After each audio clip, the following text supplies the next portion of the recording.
नमस्कार दोस्तों। और ये आज की इस कहानी का नाम है सम्मान। पापा, मुझे 3,000 रुपये दीजिए ना।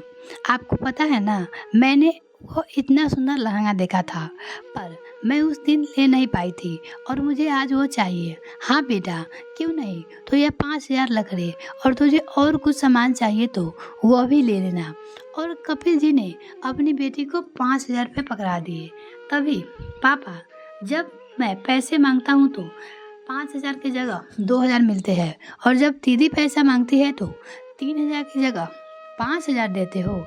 पापा, आप हम दोनों में भेदभाव करते हो। आप दीदी की हर जिद पूरी करते हो, उन्हें कभी भी मना नहीं करते। मैं जब भी आपसे पैसे लेता हूँ, आप मुझे से पूरा हिसाब मांगते हो। दीदी से आपने आज तक हिसाब नहीं मांगा। उसके बेटे कहते हैं, हाँ बेटा, वो इसलिए क्योंकि मुझे पता है तेरी दीदी पैसे का कभी भी गलत इस्तेमाल नहीं करेगी। और हाँ बेटा, एक बार ध्यान में रख लो, जब तक बेटी अपने पापा के पास है तब तक हमें कोशिश करनी चाहिए कि उसकी हर इच्छा पूरी हो जाए। वो अपने बेटे से कहते हैं, अपने मायके में ही तो बेटी अपनी इच्छाएं और अपनी पूरी जिद पूरी कर सकती है। क्या पता आगे ससुराल कैसा मिले, वहाँ कोई इसकी जिद पूरी करने वाले मिले या ना मिले तो। और बेटा, तू भी तो एक बात ध्यान रखना, मेरे बाद अपनी दीदी को कभी भी किसी चीज़ के लिए मत तरसाना। जी पापा, मैं तो ऐसे ही मजाक कर रहा था। क्या तुझे अपनी दीदी की खुशी प्यारी नहीं है? लक्ष्मी बिन माँ की बच्ची है, वो बोली, जो आपने पापा और भाई के साथ बहुत खुश थी। हालांकि कभी कभी सभी बच्चों की मांगों को देखकर उसका भी मन अपनी माँ के लिए तरसता था, किंतु भगवान की मर्जी के आगे कुछ नहीं हो सकता है। उसकी माँ नहीं है, लेकिन उसके पापा उससे बहुत ज़्यादा प्यार करते थे। उसकी आंखों में एक आंसू नहीं देख सकते थे। उसकी इच्छा उसके कहने से पहले ही पूरी हो जाती थी। और यही लक्ष्मी का छोटा भाई नकल भी करता था। उसका नाम था नकुल। कुछ समय पश्चात लक्ष्मी विदा होकर अपने ससुराल आ गई, यानी लक्ष्मी की शादी हो गई। वैसे तो ससुराल बहुत अच्छा था, पर एक लड़की शादी के बाद बहुत समझदार हो जाती है। ये बिल्कुल भी सही बात है। मासूमियत और अड़पन तो वो अपने मायके में ही छोड़ दे आती है। संयुक्त परिवार था में रहने की वजह से वो कभी भी अपने पति से कोई जिद नहीं करती। कई बार किसी चीज़ की भी इच्छा भी होती तो वह उसे दबा कर रह जाती। वो अपने पति से नहीं कहती थी और अपने मन में ही दबकर आ जाती थी। अब जब कभी पीहर भी आती, तभी अपनी कोई इच्छा अपने पापा या भाई से नहीं कहती।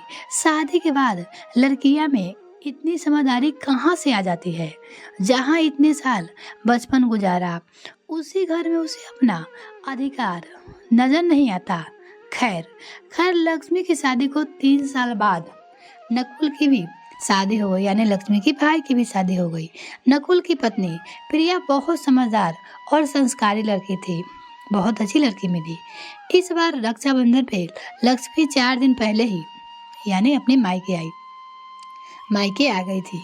एक दिन नंद भाभी दोनों खरीदारी करने के लिए बाजार चली गई।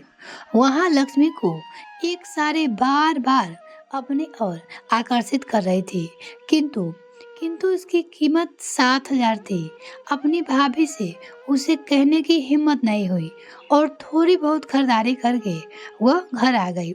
उसे वो साड़ी पसंद आई थी। तब पापा ने पूछा, बेटा सारा सामान ले आई बाजार से? तब उसने कहा, जी पापा। किंतु लक्ष्मी का मन बार बार उस साड़ी के ऊपर भटक रहा था जो उसे मार्केट में पसंद आया था। नकुल ने अपनी पत्नी से कह दिया था, दीदी को जो भी पसंद आए वो उसे दिला देना, और प्रिया ने ऐसा ही किया था। किंतु लक्ष्मी इतनी महंगी साड़ी खरीदने को भाभी से हिम्मत नहीं कर पाई कहने की, कि कहीं भाभी मना ना कर दे।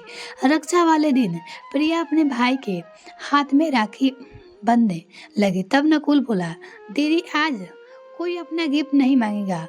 तब लक्ष्मी ने कहा, मेरा भाई हमेशा ही मुझे इतना कुछ देता है तो मांगने की क्या जरूरत है? लक्ष्मी अपने भाई ने खुद से कहती है। और भैया, मेरे पास कोई चीज़ कमी थोड़ी है, आप जो भी दोगे मैं उसे खुशी से स्वीकार करूंगी। भाई भाभी को राखी बांधने के बाद जब भाभी ने प्रिया को वही सारी गिफ्ट दे दी तो, और साथ ही उससे मिलती हुई मैचिंग की ज्वेलरी इत्यादि सामान भी दिया तो लक्ष्मी तो एकदम से सरप्राइज हो गई। उसे नहीं पता था, उसे विश्वास ही नहीं था कि जिस साड़ी को वो मन ही मन पसंद कर रही थी वह उसे ऐसे मिल जाएंगे। वो अब तक सोच ही रही थी। तब उसने आश्चर्य से अपनी भाभी की ओर देखा। तब उसकी भाभी यानी प्रिया ने कहा, दीदी, क्या हमारे रिश्ते की डोरी इतनी कमजोर है कि आप अपने मन की बात भी मुझसे ना कर पाई? आपके पापा और भैया आपकी हर इच्छाएं पूरे करते आए हैं, और भला मैं कौन होती हूँ उनकी इच्छाओं को मना करने वाली? प्रिया अपनी ननद से बोलती है, दीदी, आपको पता है मेरे मायके में अगर मेरा भाई ऊपर 10 भी खर्चा करता है तो मेरी भाभी को बहुत बुरा लगता है, और घर में कलेश ना हो इस वजह से मम्मी पापा भी कुछ नहीं कहते। लेकिन मैंने कभी सोच लिया था कि शादी के बाद अगर मेरी ननद होगी तो मैं उन्हें उनकी इच्छाएं कभी नहीं मानने दूंगी। जैसा हक वो अपने पापा भाई एवं शादी से पहले रखती थी वैसा ही हमेशा रहेगा। प्रिया अपनी ननद से कहती है, और हाँ, अगर वो अपनी भाभी के ऊपर भी अपना हक जमाएगी तो मुझे बेहद खुशी होगी। और दीदी, दीदी, मेरा ससुराल तो ये बाद में है, उससे पहले तो ये आपका मायका है। मुझसे पहले आपका हक है। मुझे पता चला था कि आपको वो साड़ी कितनी पसंद आई है। और हाँ, और कल शाम में जाकर मैं और तुम्हारे भैया बाजार जाकर सारा सामान ले आए। दीदी, मैं चाहती हूँ कि आपके मायके से बंधे रिश्ते की डोर कभी नहीं टूटे। आप जैसे पहले अपनी इच्छाओं को पूरी करवाती थी उसी तरह से आगे भी आप ऐसा ही करेंगे। आप मुझसे वादा कीजिए। हाँ, वो अपनी ननद से कहती है, मैं अपनी माँ की जगह तो नहीं ले सकती, किंतु कोशिश करूँगी कि आपकी अच्छी भाभी बन सकूँ। दीदी, मैं हमेशा आपका चहकता हुआ मायका बनाए रखूंगी। और हाँ, आप भी ऐसा ही करना। मायके से बंधे रिश्ते की डोर कभी टूटे ना सके, इस बात का आप और मैं दोनों ध्यान रखेंगे। और ऐसा कहकर दोनों ननद भाभी गले लग गई। और कपिल जी को आज अपनी बहू पे फक्र महसूस हो रहा था कि उसकी बहू इतनी अच्छी मिली है। ये कहानी आपको कैसी लगी कमेंट सेक्शन में लिखना ना भूले। वीडियो को देखने के लिए बहुत बहुत धन्यवाद। अगर आपने अभी तक चैनल को सब्सक्राइब नहीं किया तो प्लीज़ सब्सक्राइब कीजिए, साथ ही बेल आइकन प्रेस करें ताकि मेरी और वीडियो का नोटिफिकेशन सबसे पहले आपको मिल सके।